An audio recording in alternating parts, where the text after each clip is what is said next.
আসসালামু আলাইকুম। তো সবাই কেমন আছেন? আশা করি ভালো আছেন। তো আজকে আমি আপনাদের মধ্যে শেয়ার করতে যাচ্ছি কিভাবে আপনি আপনার ওয়াইফাইয়ের পাসওয়ার্ড চেঞ্জ করবেন। তো চলুন মূল ভিডিওতে যাওয়া যাক।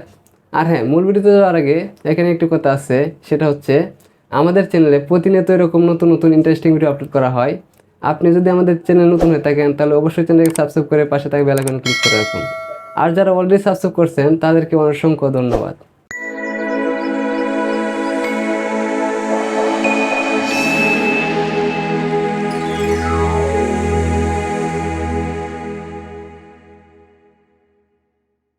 তো আমি চলে যাব ক্রোম ব্রাউজারে। আমি ক্রোম ব্রাউজারে চলে আসলাম। তারপর এখান থেকে সার্চ বাটন সার্চ করব আমার টেন্ডার রাউটারের আইপি অ্যাড্রেসটা। তো আইপি অ্যাড্রেসটা হচ্ছে 192.168.0.1। এটা হচ্ছে আমাদের টেন্ডার রাউটারের আইপি অ্যাড্রেস। তো এটা আমি সার্চ করলাম। তো সার্চ করার পর এখন আপনার অ্যাডমিন পাসওয়ার্ডটা চাচ্ছে, আপনি আপনার অ্যাডমিন পাসওয়ার্ডটা দিয়ে নেবেন। তো আমি আমার অ্যাডমিন পাসওয়ার্ডটা দিয়ে নিচ্ছি। তো আমি আমার অ্যাডমিন পাসওয়ার্ডটা দিয়ে নিলাম। তারপর এখান থেকে লগ ইনে ক্লিক করলাম। তো লগ ইনে ক্লিক করার পর এখানে দেখেন আমার রাউটারে কয়টা ডিভাইস কানেক্ট আছে সেটাও দেখাচ্ছে। এখানে ডাউনলোড স্পিড দেখাচ্ছে, এখানে আপলোড স্পিড দেখাচ্ছে। তো সবগুলাই দেখাচ্ছে, আপনি এখান থেকে সবগুলা দেখতে পাবেন। আপনি এখান থেকে চাইলে যদি আপনার অনজানা কেউ কানেক্ট হয়ে থাকে তাহলে আপনি এখান থেকে আবার ব্লক করতে পারবেন। তো মূলত এটা আমাদের কাজ না। আমি চলে যাব থ্রি মাইনাসে, আমি এখানে ক্লিক করলাম। তারপর এখানে দেখেন লেখা আছে ওয়্যারলেস সেটিংস, আমি এখানে একটা ক্লিক করলাম। এখানে ক্লিক করার পর এখন এখানে দেখেন লেখা আছে ওয়াইফাই নাম, আপনি চাইলে আপনার নামটাও পরিবর্তন করতে পারবেন। তো আমি আমার নামটা পরিবর্তন করে নিচ্ছি। তো আমি আমার নামটা পরিবর্তন করলাম।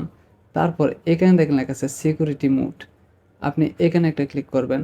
এখানে ক্লিক করার পর আপনি অবশ্যই এটা সিলেক্ট করে রাখবেন। অনেকজনের ক্ষেত্রে নন থাকতে পারে, তাহলে আপনি এটা সিলেক্ট করে রাখবেন। তো আমার এখানে এটা সিলেক্ট করা আছে। তারপর এখানে দেখেন ওয়াইফাই পাসওয়ার্ড, আপনি এখানে ক্লিক করবেন। করার পর আপনি আপনার এই পাসওয়ার্ডটা কেটে দিবেন। কেটে দেওয়ার পর আপনি এখন আপনার যে পাসওয়ার্ডটা দিতে চাচ্ছেন সেই পাসওয়ার্ডটা এখানে দিয়ে নেবেন। তো আমি আমার পাসওয়ার্ডটা দিয়ে নিচ্ছি। তো এখন আমি আমার পাসওয়ার্ডটা দিয়ে নিলাম। তারপর এখানে একটু একটু নিচে দেখে খেয়াল করেন, এখানে দেখেন লেখা আছে ওকে। তো ওকে বাটনে প্রেস করলে আমরা কিন্তু আমাদের নতুন পাসওয়ার্ডটা পেয়ে যাব, আমার নতুন পাসওয়ার্ডটা সিলেক্ট হয়ে যাবে। তো আমি ওকেতে ক্লিক করলাম। ওকেতে ক্লিক করার পর এখানে আবার ওকেতে ক্লিক করবেন। এখন দেখেন আমাদের নতুন পাসওয়ার্ডটা কিন্তু সিলেক্ট হয়ে গেছে। দেখেন অটোমেটিক কিন্তু আপনার ফোন থেকে আপনার লাইনটা কেটে যাবে, আপনি তারপর আপনার নতুন পাসওয়ার্ডটা দিয়ে আবার কানেক্ট করতে পারবেন। তো বন্ধুরা, ভিডিওটি ভালো লাগলে অবশ্যই একটা লাইক করবেন এবং শেয়ার করবেন। শেয়ার করে আপনি আপনার বন্ধুদের দেখার সুযোগ করে দেবেন। এবং ভিডিওটা দেখার পর যদি বুঝতে অসুবিধা হয় তাহলে কমেন্ট করে জানাবেন। তো এতক্ষণ ধৈর্য নিয়ে নিজাম টেকনোলজি বাংলা চ্যানেলের সাথে থাকার জন্য ধন্যবাদ। আজকের মতো এখানে বিদায় নিচ্ছি। দেখা হবে পরবর্তী ভিডিওতে। সেই পর্যন্ত সবাই ভালো থাকবেন, সুস্থ থাকবেন। আল্লাহ হাফেজ। আসসালামু আলাইকুম।